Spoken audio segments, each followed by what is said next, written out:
નમસ્કાર મિત્રો, સ્વાગત છે તમારું અમારી યુટ્યુબ ચેનલમાં। તો મિત્રો, નવી શિક્ષણ પદ્ધતિ મુજબ ધોરણ 12 પાસ કર્યા પછી તમારે કોલેજમાં એડમિશન લેવું હોય તો ગુજરાત સરકારનું જે કોમન એડમિશન સર્વિસનું પોર્ટલ છે તે પોર્ટલ ઉપર ફરજિયાત તમારે ઓનલાઈન ફોર્મ ભરવાનું રહેશે। ફોર્મ ભરતી વખતે તમારે એક નંબર આપવાનો હોય છે, એબીસી આઈડી નંબર, એટલે કે academy bank of credit number તમારે આપવાનો હોય છે। તો આ જે એબીસી આઈડી નંબર છે તે કેવી રીતે મેળવી શકાય તેના વિશે આજના વિડીયોમાં ચર્ચા કરીશું।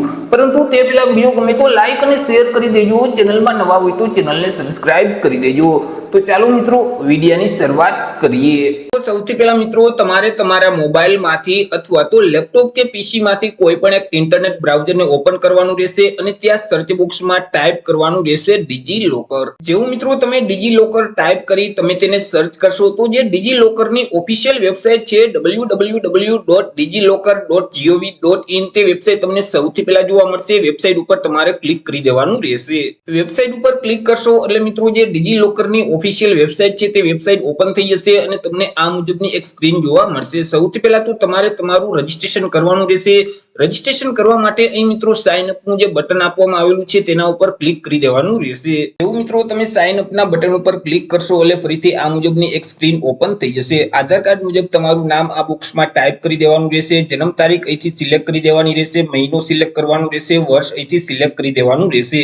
ત્યાર પછી તમારું જેન્ડર અહીંથી મેલ ફિમેલ કે અધર સિલેક્ટ કરી દેવાનું રહેશે। તમારા મોબાઈલ નંબર આ બોક્સમાં ટાઈપ કરવાના રહેશે। તમારું ઈમેલ આઈડી અહીં ટાઈપ કરવાનું રહેશે। ત્યાર પછી મિત્રો તમારે 6 આંકડાનું જે તે પિન રાખવું હોય તે પિન અહીં ટાઈપ કરી દેવાનું રહેશે અને સબમિટના બટન ઉપર ક્લિક કરી દેવાનું રહેશે। તો મિત્રો તમે સબમિટના બટન ઉપર ક્લિક કરશો એટલે તમે જે મોબાઈલ નંબર આપેલ છે તે નંબર ઉપર એક ઓટીપી આવશે। તે ઓટીપી આ ઓટીપીના બોક્સમાં ટાઈપ કરી દેવાનો રહેશે અને સબમિટના બટન ઉપર ક્લિક કરવાનું રહેશે। ઓટીપી વેરીફાઈ કર્યા પછી મિત્રો આગળ તમારે લોગિન કરવાનું રહેશે। લોગિન કરવા માટે તમારે હોમ સ્ક્રીન ઉપર આવી જવાનું રહેશે અને અહીં જે સાઇન ઇન નું બટન આપેલ છે તેના ઉપર ક્લિક કરી દેવાનું રહેશે, જેથી કરી ફરીથી આ મુજબની એક સ્ક્રીન ઓપન થઈ જશે। મિત્રો રજીસ્ટ્રેશન કરતી વખતે તમે જે મોબાઈલ નંબર આપેલ છે તે મોબાઈલ નંબર આ બોક્સમાં ટાઈપ કરવાનો રહેશે અને નેક્સ્ટ ના બટન ઉપર ક્લિક કરી દેવાનું રહેશે। નેક્સ્ટ ના બટન ઉપર ક્લિક કરશો એટલે મિત્રો આગળ રજીસ્ટ્રેશન કરતી વખતે તમે જે 6 ડિજિટ નો પિન સેટ કરેલ છે તે પિન નંબર અહીં ટાઈપ કરી દેવાના રહેશે અને સાઇન ઇન ના બટન ઉપર ક્લિક કરી દેવાનું રહેશે, જેથી કરી મિત્રો જે ડિજી લોકર નું પોર્ટલ છે તે પોર્ટલ ઉપર તમારું લોગિન થઈ જશે। લોગિન કર્યા પછી મિત્રો અહીં જે સાઈડ મેનુમાં સર્ચ ડોક્યુમેન્ટ નો જે ઓપ્શન જોવા મળે છે તેના ઉપર ક્લિક કરવાનું રહેશે। સર્ચ ડોક્યુમેન્ટ ના બટન ઉપર ક્લિક કરશો એટલે ફરીથી આ મુજબની એક સ્ક્રીન ઓપન થઈ જશે। તેમાં નીચે સ્ક્રોલ કરશો તો અહીં સેન્ટ્રલ ગવર્નમેન્ટ નો ઓપ્શન જોવા મળશે। તેમાં સૌથી પહેલા જ એકેડેમી બેંક ઓફ ક્રેડિટ નો ઓપ્શન જોવા મળશે, તેના ઉપર તમારે ક્લિક કરવાનું રહેશે, જેથી કરી ફરીથી આ મુજબની એક સ્ક્રીન ઓપન થઈ જશે। અહીં તમને એબીસી આઈડી કાર્ડ નો ઓપ્શન જોવા મળશે, તેના ઉપર ક્લિક કરી દેવાનું રહેશે। આગળ મિત્રો તમને એબીસી આઈડી કાર્ડ માટે એક ફોર્મ આપી દેવામાં આવશે। તે ફોર્મમાં તમામ માહિતી ભરવાની રહેશે, પરંતુ રજીસ્ટ્રેશન કરતી વખતે તમે જે માહિતી આપેલ છે તે ઓટોમેટિક લઈ લેશે। તેમાં તમને કોઈ પણ પ્રકારનો ફેરફાર નહીં કરવા દે। જેમ કે તમારું નામ છે તે ઓટોમેટિક આવી જશે, તમારી જે જન્મ તારીખ છે તે પણ રજીસ્ટ્રેશન કરતી વખતે તમે જે આપેલ છે તે ઓટોમેટિક આવી જશે। જેન્ડર છે તે પણ અહીં ઓટોમેટિક આવી જશે। ત્યાર પછી મિત્રો આઈડેન્ટિટી નો પ્રકાર અહીંથી તમારે સિલેક્ટ કરવાનો રહેશે। મિત્રો ઓલરેડી તમારી પાસે પ્રોવિઝનલ અપાર કાર્ડ હોય તો તેની વિગત આપી શકો છો, તમારા રોલ નંબર આપી શકો છો, રજીસ્ટ્રેશન નંબર છે, એનરોલમેન્ટ નંબર છે, નવું એડમિશન હોય તો તેની વિગત આપી શકો છો। આ પાંચમાંથી કોઈ પણ એકની વિગત આપવા ન માંગતા હોય તો છેલ્લે જે નન નો ઓપ્શન છે તેને સિલેક્ટ કરી અને ઓકે ના બટન ઉપર ક્લિક કરી દેવાનું રહેશે। પરંતુ આગલા જે 5 ઓપ્શન છે તેમાં તમે કોઈ પણ એક ઓપ્શન સિલેક્ટ કરશો તો તેમના જે નંબર છે તે વેલ્યુ નંબર અહીં ટાઈપ કરી દેવાના રહેશે।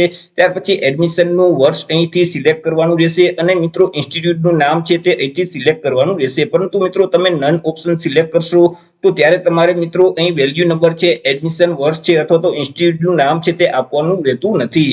તમામ માહિતી ભરાઈ જાય એટલે અહીં ગેટ ડોક્યુમેન્ટ નું જે ઓપ્શન છે તેના ઉપર ક્લિક કરી દેવાનું રહેશે। ગેટ ડોક્યુમેન્ટના બટન ઉપર ક્લિક કર્યા પછી થોડીક રાહ જોવાની રહેશે એટલે ફરીથી આ મુજબની એક સ્ક્રીન ઓપન થઈ જશે। તેમાં મિત્રો અહીં જે ડાઉનલોડનો ઓપ્શન છે તે ડાઉનલોડના બટન ઉપર ક્લિક કરી દેવાનું રહેશે, જેથી કરી મિત્રો અહીં આઈડી કાર્ડની પીડીએફ ફાઇલ છે તે તમારા ડિવાઇસમાં ડાઉનલોડ થઈ જશે। તે પીડીએફ ફાઇલને તમે મિત્રો ઓપન કરશો એટલે તે પીડીએફ ફાઇલ ઓપન થઈ જશે કે જેમાં મિત્રો તમારું નામ છે તે સૌથી પહેલા તમને જોવા મળશે, તમારી જન્મ તારીખ છે, જેન્ડર છે, ત્યાર પછી અહીં તમારો ફોટો છે તે તમને જોવા મળશે, અહીં ક્યુઆર કોડ જોવા મળશે અને અહીં મિત્રો એબીસી આઈડી નંબર જોવા મળશે। 12 ડિજિટ નો એબીસી આઈડી નંબર હશે કે જે મિત્રો એબીસી આઈડી નંબર તમને આપવામાં આવે તે જે જગ્યાએ મિત્રો એબીસી આઈડી નંબર ટાઈપ કરવાનો થતો હોય ત્યાં તમે તમારો એબીસી આઈડી નંબર આપી શકો છો। તો આવી રીતે મિત્રો તમે તમારી જાતે તમારું એબીસી આઈડી કાર્ડ બનાવી અને તમે એબીસી આઈડી નંબર મેળવી શકો છો. તો આશા રાખું છું વિડીયો પસંદ પડ્યો હશે. વિડીયો પસંદ પડ્યો હોય તો લાઈક અને શેર કરી દેજો. ચેનલમાં નવા હોય તો ચેનલને સબસ્ક્રાઇબ કરી દેજો. ફરી મળીશું એક નવા ટોપિક સાથે એક નવા વિડીયોમાં. ત્યાં સુધી જય હિન્દ, વંદે માતરમ.